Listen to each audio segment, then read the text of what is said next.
All right, let's take a look at this per unit subsidy diagram. And I've said this all throughout this course, but diagrams tell stories. And what we're going to do is we're going to start with the base diagram, like we always do.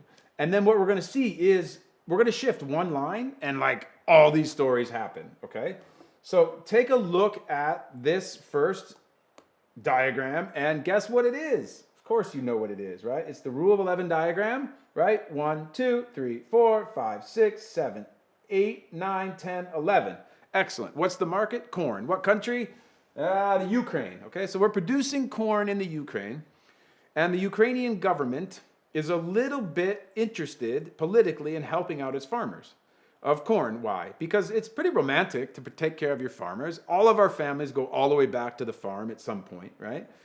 And therefore, governments also politically want to protect their food sources for, I don't know, war, for just general peacetime, not be dependent on someone else for their food. But also there's some political clout in like, you know, taking care of your farmers, and there's this romance there. So oftentimes subsidies are given to commodities. Okay. So what would happen? Well, if you know the rule of 11, you already have the supply curve drawn, the demand curve drawn, and we know that subsidies are given to suppliers. And they're given to suppliers to lower their costs, right? And so by lowering their costs, right, that means that the minimum price that corn can be produced for in the Ukraine is going to go down, okay? And let's say, oh, I'm using the Ukraine, but then it's dollars. Can we move to Canada? Let's say it's Canadian corn, okay? That way I can stay in context with that dollar sign there. Canadian dollars, okay. So it's per bushel of corn, let's say it's like a $2 subsidy per bushel of corn. Well, what's that going to do? That is going to change the minimum price for every person who is producing corn, which means that this minimum there is going to go down to there at the sake of how much? $2. All right, and we know that if we are lowering the price here, we're also lowering the price there. So, and there, and there, and there. So for every bushel of corn that is produced, the farmers are going to receive a $2 subsidy. So that means that we can then take our supply curve and shift it outward the distance of what? Well, of the subsidy, which we are going to say S1 minus subsidy. Okay? There's a much nicer, cleaner version of this on the next slide that we'll take a look at. Okay. So, does that make sense? So it shifted outward because the government was willing to give everybody who produces corn a $2 subsidy per bushel of corn. Excellent. All right. Let's take a look at the next slide because it's much cleaner and we can talk about what the impact of that is. So we've pushed the supply curve out, right? So we have S1 minus subsidy. And then as a result of that, we have a whole bunch of other stuff we got to figure out. What's the other stuff? Well, first of all, you've drawn the diagram. Like every single diagram that you draw in your economics class, guess what? There's the beginning and then there's one event. In this case, the event was a subsidy. Okay. But what did it create? It created a new price equilibrium combination right there of P2, Q2. Excellent. P2, Q2. Love it. Okay. So the market now is operating here. Okay. So because it's operating here, that has an impact on producers because Q2 is now being produced, and here, by the way, is where you can really mess up this diagram, so pay attention. The farmers who are producing at Q2 are going to get P2 in the marketplace plus what? The subsidy. Woo! Plus the subsidy, which means that they are going to get P2 plus $2 or P2 plus $2. So the new price quantity equilibrium is going to be right here. Bam. Bam. At P3. What? Say what? That's weird, man. I've never seen that before. And that's right. You haven't because this is why I was telling you that the subsidy diagram is new and it's pretty complex, okay? So at Q2, P2 will be purchased in the marketplace, but as a result of that price quantity combination, right, the producers are going to get what? Another $2. And so the producers actually take home P3 Q2 in their pockets. Yeah, that's cool, okay? So I'm going to move on to the next slide here. And what you're going to see is that's much more organized in the sense of how we're going to talk about it. Hold on one second. I got to plug in my iPad. It's more organized in the way in which we're going to talk about it, okay? And it'll allow us to more readily understand what exactly is happening in the subsidy diagram, okay? So, beginning of the story. Because we've used the rule of 11, the beginning of the story is always the same. We need to know what the producer revenue was pre-subsidy. And that happens at the first equilibrium point, which is why it's so important we use P1, Q1 in the beginning, okay? So the story begins always at P1, Q1, okay? So that means right here, P1, Q1, okay? P1, Q1, P1, Q1. What's that? Producer revenue pre-subsidy, okay? Excellent. Next, we got to figure out what the producer revenue is post-subsidy. Well, we just did that, right? What was that? That was P3 Q2, right? Yeah, of course it is. Okay.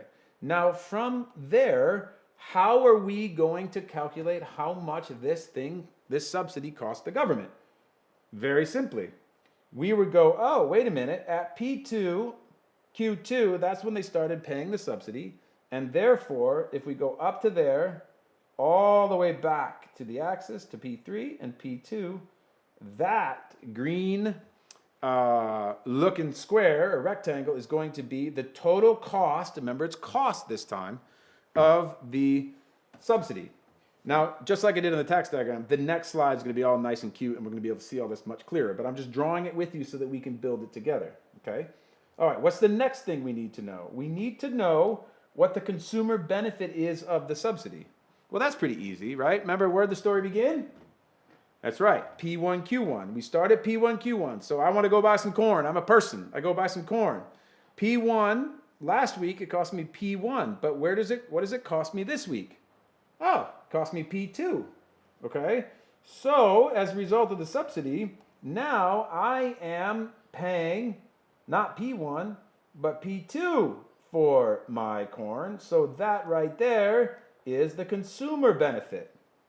Well, what about producers? Well, the producers also benefited by what? Well, last week they used to get P1, but now they're getting what? P3. So this odd shape, and I'm drawing it correctly, I know it's a little weird, this odd shape right there is the producer benefit of the subsidy given to corn farmers in Canada. But then there's one last thing, and this is always there, and welfare loss always exists. And I know it's called welfare loss because what it actually is this welfare loss to society because the wrong people are producing corn. You see that the thing is that like at P1, Q1 right here, that's what the market said. Like all of these producers right there, they shouldn't have been producing corn.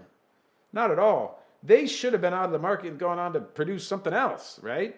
But because of the subsidy, all of a sudden, boom, they could play and they could produce corn.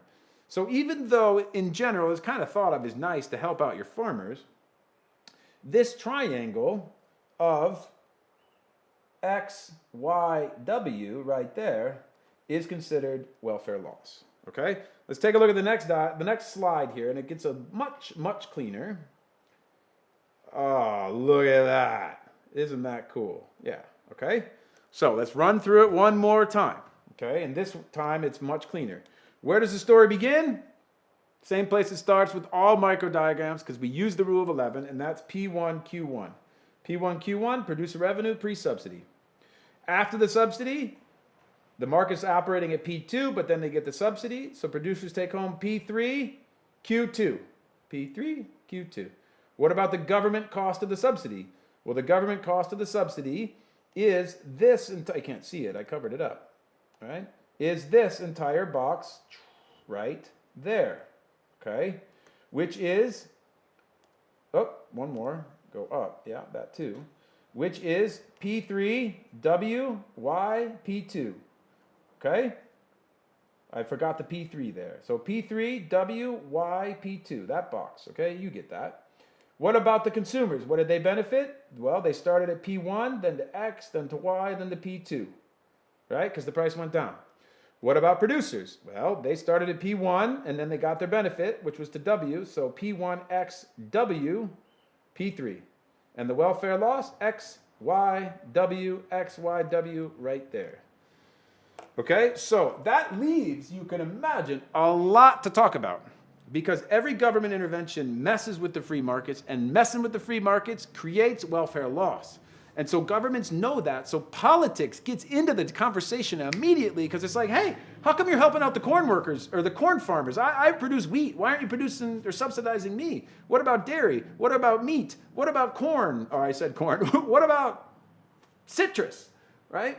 So once the government starts handing things out, just like my brother, I have an older brother, like if my dad were subsidizing my trips, my brother also played soccer, wow, now he has to subsidize those trips. And I have a younger sister as well. So, you know, is he going to like subsidize her trips if he does mine? Well, if he subsidizes mine, he's going to have to do the right thing and subsidize others. And so that's where politics gets involved, that the government's only looking at one sector of the economy, okay? So there's per unit subsidy. The first video, of course, was on the actual information, the data, right? And that's available in the notes below. But understanding the diagram is critical to understanding the story behind it. If you don't know this diagram, you got to practice it. It's hard. I'll just say it straight up. This is a hard diagram, okay? Because there's so many things going on.